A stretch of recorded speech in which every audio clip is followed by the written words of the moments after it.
हाँ दे welcome to my blogs. आज मैं आपको बताने वाली हूँ कि हरतालिका तीज क्यों रहा जाता है, क्योंकि ज़्यादातर लोग ये पूछते हैं कि ये क्यों मैंने कभी सुना नहीं है, ये क्यों रहा जाता है। तो फिर लेट मी एक्सप्लेन कि ये क्यों रहा जाता है और कहाँ सेलिब्रेट होता है और किस तरीके से सेलिब्रेट होता है। मैं कोशिश करूँगी कि आपको समझा पाऊँ, और प्लीज़ कोई गलती हो जाए तो उसके लिए मैं पहले से ही माफ़ी मांग रही हूँ। तो ये हरतालिका तीज आप लोगों ने ऑब्जर्व किया होगा कि जो भी सुहागिन फास्ट रहाए जाते हैं वो सारे जो फ़ास्ट होते हैं उनमें पार्वती जी की ही पूजा की जाती है। उनके अलग-अलग रूप में उन्होंने शिव जी को पाने के लिए उनकी आराधना करी थी।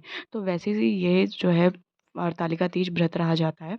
इसमें क्या हुआ था कि जो पार्वती जी के फ़ादर थे वो नहीं चाहते थे कि शिव जी से शादी हो, क्योंकि वो बहुत ज़्यादा एक मतलब बोलते हैं ना कि वो बहुत ज़्यादा पैसे वाली थी, और उनके नहीं पिताजी चाहते थे कि वो इस तरीके से शिव जी के साथ जाएँ, वहाँ जंगल में रहें। पर पार्वती जी उनको ही पाना चाहती थी, तो वो घर से निकल गई थी और वहाँ पे एक तट था, वहाँ पे जाके रही, वहाँ पे जाके उन्होंने आराधना करी थी। वहीं पे मिट्टी के उन्होंने शिव जी बनाए थे और वहाँ पे पूजा करी थी शिव जी को पाने के लिए। ऐसे ही आपने पार्ट 1 में देखा होगा, इसलिए मैंने शिव जी जो है उनकी पूरी फैमिली बनाई थी। और तो उन्होंने जब आराधना करी थी, उसके बाद ये क्या होता है कि ये 4 टाइम इनकी पूजा की जाती है। जैसे माँ गौरी ने की थी, पार्वती जी ने जैसे करी थी, वैसे ही इस व्रत में की जाती है। और 3 बार जो है नहाया जाता है, ना खाया जाता है, ना सोया जाता है और ना ही पानी पिया जाता है। और ये जो होता है, आपको रात भर जगना भी होता है।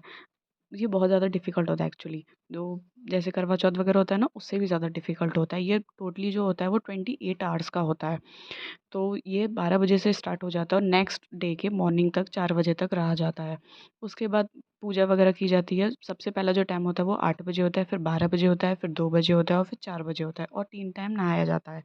8 बजे नहाया जाएगा और फिर मॉर्निंग में तो नहाएँगे ही नहाएँगे, और फिर 4 बजे भी नहाते हैं। तो जब पूजा वगैरह होने के बाद शाम को जो है पंडित जी कर जाते हैं। पंडित जी करने के बाद